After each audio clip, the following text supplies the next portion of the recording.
So hello and welcome दोस्तों। आज के इस वीडियो में हम बात करेंगे लियो मूवी के ऊपर, जो कि एक स्पॉइलर टॉक वीडियो होने वाला है मूवी की एंडिंग और एलसीयू के फ्यूचर को लेकर। साथ ही में बात करेंगे इस मूवी के फॉल्स, यानी कि यह मूवी एलसीयू की फेलियर नजर आ रही है। बॉक्स ऑफिस पर नहीं, वहाँ पर तो यह मूवी तगड़ा कलेक्शन करती हुई नजर आ रही है, पर वर्ड ऑफ माउथ के पीओवी से यह मूवी फेल होती हुई नजर आ रही है। तो चलिए बात करते हैं सारी चीजों के ऊपर आज के इस वीडियो में। बाकी वीडियो में डुबकी लगाने से पहले ही मैं आपको एक बार फिर से याद दिला दूं, spoiler alert. Why are you running? Why are you running? तो सबसे पहली बात, लियो ऑफिशियल रीमेक है Hollywood movie a history of violence का, और गूगल के मुताबिक लोकेश कनगराज ने हिस्ट्री ऑफ वॉयलेंस के राइट्स खरीद लिए थे अपनी फिल्म लियो में उसके कुछ रिफ्लेक्शंस दिखाने के लिए। वह हॉलीवुड मूवी सिर्फ 1.5 घंटे की थी और लियो ऑलमोस्ट 3 घंटे की है, तो इसमें कुछ एक्स्ट्रा सीन्स हैं। बाकी मैं अपनी बात कहना चाहूँ तो लियो कम्प्लीटली कॉपी है with some extra footages, characters के रिलेशन, स्टोरी टेलिंग, स्टोरी की स्टार्टिंग, मिड और ending completely as it is है। बाकी हर जगह पर मिर्च मसाला और एलसीयू के रेफरेंसेस ऐड किए गए हैं, और मैं सोच रहा हूँ अगर ट्रेलर ब्रेकडाउन वाला वीडियो बनाने से पहले अगर मैं हिस्ट्री ऑफ वॉयलेंस मूवी देख लेता तो शायद वह ट्रेलर ब्रेकडाउन वीडियो न होकर लियो मूवी एक्सप्लेन वीडियो हो जाता। खैर यहाँ पर रीमेक और कॉपी की बात नहीं करते, क्योंकि विक्रम के भी 75% प्लस सीन्स कॉपी ही थे, और कभी कभी तो अनिरुद्ध का म्यूजिक भी कॉपी ही लगता है। इवन जवान मूवी की तो बात ही छोड़ दो, उसके तो 95% सीन्स कॉपी निकलेंगे with the same story plot. अब देख तू, अब देख तू, अब तू गया बेटा, अब तू गया। देख तेरी औकात मैं दिखाता हूँ तुझे, देख। Well, positive and negative points के ऊपर बात कर लेते हैं, जो कि माइनर और मेजर रीजंस हो सकते हैं मूवी के फेलियर के पीछे। जिसमें सबसे पहला पॉइंट इसके हिंदी डब को लेकर आता है। इसका हिंदी डब काफी कमजोर है, बिल्कुल प्रभास की राधे श्याम जैसा।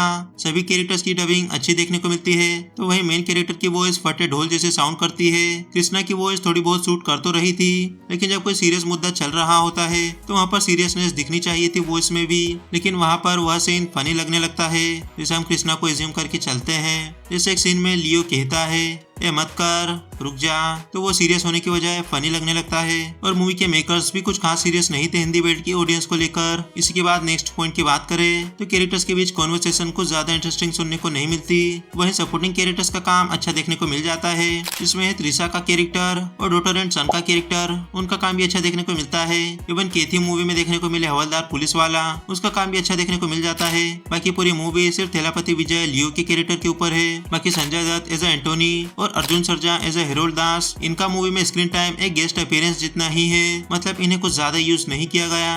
अर्जुन सर्जा का बेस्ट मुझे the return of Abhimanyu movie में देखने को मिला था। वहाँ पर हर एक चीज उन पर, उनके कैरेक्टर पर सूट कर रही थी, और वैसा ही कुछ मैं एक्सपेक्ट कर रहा था इस मूवी में भी। डायलॉग्स की बात की जाए तो मुझे सिर्फ एक ही डायलॉग अच्छा लगा था, वह था लास्ट का पैर पे कुल्हाड़ी मारने वाला। वीएफएक्स एंड सीजीआई की बात की जाए तो जहाँ फर्स्ट हाफ में हायना का वीएफएक्स सीजीआई एकदम सॉलिड देखने को मिलता है, तो वहीं एंड वाले सीन में ईगल का वीएफएक्स सीजीआई थोड़ा कमजोर देखने को मिलता है। इसी के बाद नेक्स्ट पॉइंट की बात करें, एक्शन सीक्वेंस अच्छे थे जब तक वह रियल रूटेड चल रहे थे।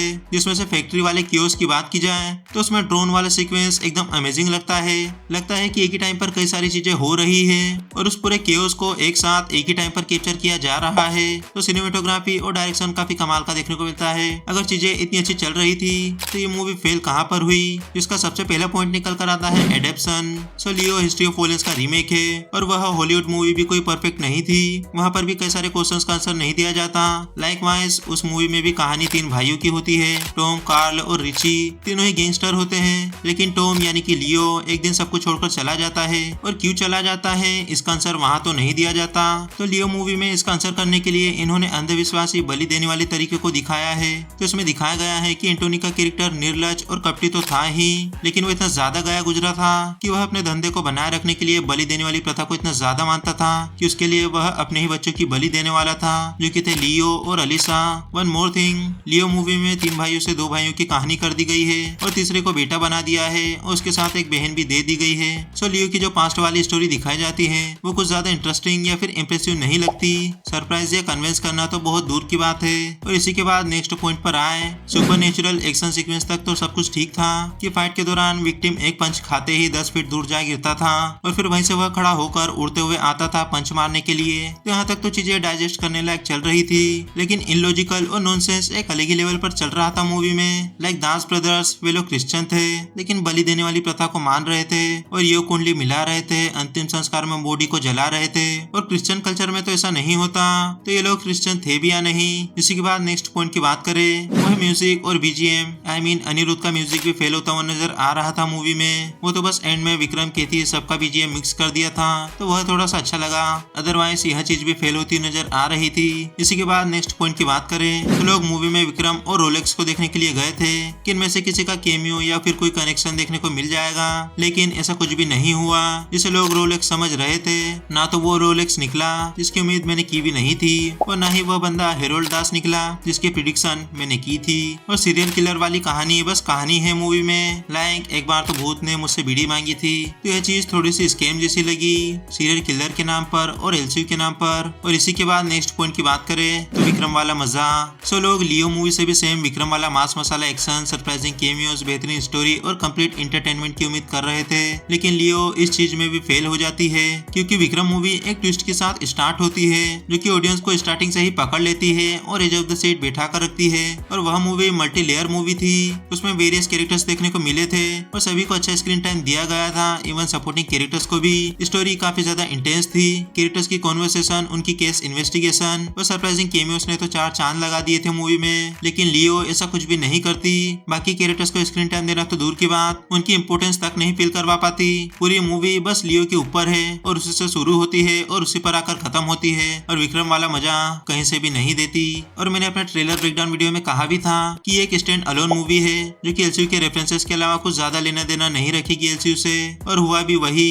वेल चलिए बात कर लेते हैं मूवी के एंडिंग के ऊपर। तो लियो अपने बाप एंटोनी और चाचा हेरोल्ड दास को मारकर उनकी चरस गांजा वाली फैक्ट्री को जला देता है, और जब एंड में वह घर जाता है, फैमिली के साथ डिनर करता है और बाहर आता है, तभी उसे कॉल आता है विक्रम का, जो उससे कहता है कि एक फैक्ट्री जलाने से कुछ नहीं होगा, पूरे भारत में ऐसी कई सारी ड्रग्स फैक्ट्रीज हैं जिन्हें खत्म करना होगा। और विक्रम उसे लियो और पार्थिव दोनों नाम से बुलाता है और कहता है कि तुम जानते हो मैं कौन हूँ, और लियो हंसते हुए फोन कट करने ही वाला होता है, तभी मूवी खत्म हो जाती है। तो इस पूरे सीन में सिर्फ विक्रम का वॉइस ओवर सुनने को मिलता है, जो कि अपने कंट्रोल रूम में है और अपने ब्लैक कमांडो स्क्वाड के साथ बैठा है। तो छोटा सा सवाल यही आता है कि विक्रम कैसे जानता है लियो को, और क्या लियो विक्रम को जानता है।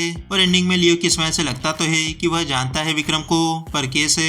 यहाँ पर आप लोग कहना चाहेंगे कि माया सुंदर कृष्णन का कैरेक्टर एस्कॉर्ट लियो के कैफे में कॉफी पीने गई थी, और वहाँ पर वह एक स्माइल प्लस छोटा सा मैसेज छोड़कर चली जाती है, और वह मैसेज होता है pleasure is mine. So obviously Vikram ने ही उसे वहाँ पर भेजा था लियो के कैफे में। और लास्ट वाले सीन में विक्रम की स्क्वाड के साथ वह भी वहाँ पर बैठी होती है, तो विक्रम को एस्कॉर्ट से ही पता चला होगा लियो के बारे में। तो यह चीज भी सेंस नहीं बनाती, क्योंकि दास ब्रदर्स को मारने और फैक्ट्री को जलाने से पहले लियो था ही क्या, एक गैंगस्टर, वो भी अपनी जवानी के दिनों में। उसके बाद से तो वो बस एक फैमिली मैन बनकर रह रहा था। उसने ऐसा क्या ही किया था जो विक्रम का ध्यान उस पर गया। और वो हवलदार पुलिस वाला नेपोलियन जो कि केथी मूवी में देखने को मिला था, वही सेम हवलदार लियो मूवी में भी है। वह लियो को केथी वाले इंसिडेंट के बारे में बताता है, तो लियो का उस पर भी कुछ खास रिएक्शन नहीं होता।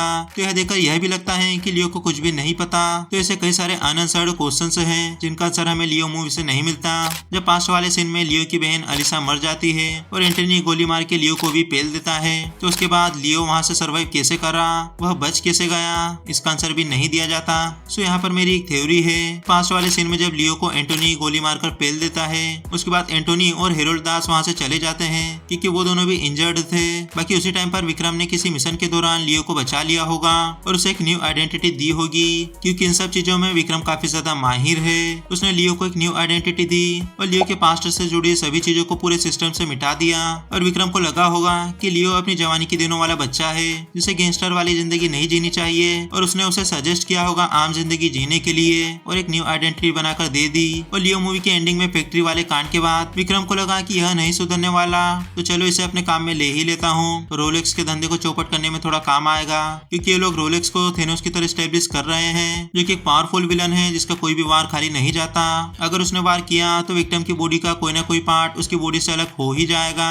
तो रोलेक्स से लड़ने के लिए 3-4 बंदों की जरूरत पड़ेगी जो कि मजबूत हो। लियो का तो कुछ खास नहीं पता, वह मिड एज में है, खैर उससे भी ज्यादा एज में तो विक्रम है। शायद इसीलिए विक्रम रोलेक्स को देखकर दबे पांव वापस आ गया, क्योंकि इसे लगा इसके बस का नहीं है। खैर जोक्स अपार्ट, विक्रम लियो और दिल्ली को अपनी स्क्वाड में शामिल कर लेगा।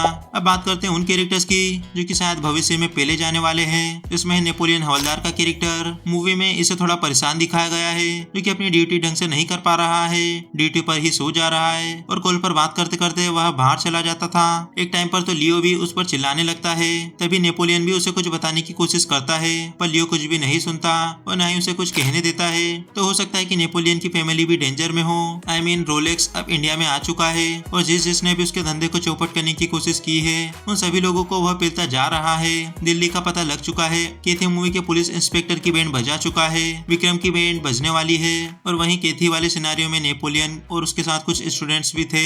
तो रोलेक्स के आदमी इन्हें कैसे छोड़ सकते हैं। ऊपर से मशीन गन चलाने वाला क्रेडिट नेपोलियन को मिला है और यह बात आग की तरह हवा में फैल गई होगी। तो नेपोलियन का जीना हराम तो हो ही जाएगा, क्योंकि लियो के साथ भी यही हुआ पूरी मूवी में। क्योंकि एक कांड की वजह से वह न्यूज मीडिया में छा गया और उसके सारे दुश्मनों को उसके बारे में पता चल गया। तो नेपोलियन का जीना हराम हो जाएगा। अर्जुन दास के कैरेक्टर को इसके बारे में पता चल गया तो वह तो इसे नहीं छोड़ने वाला। तो शायद पहले तो इसकी फैमिली डेंजर में है, रोलेक्स के आदमी शायद उन्हें परेशान कर रहे होंगे या फिर अब तक मार चुके होंगे।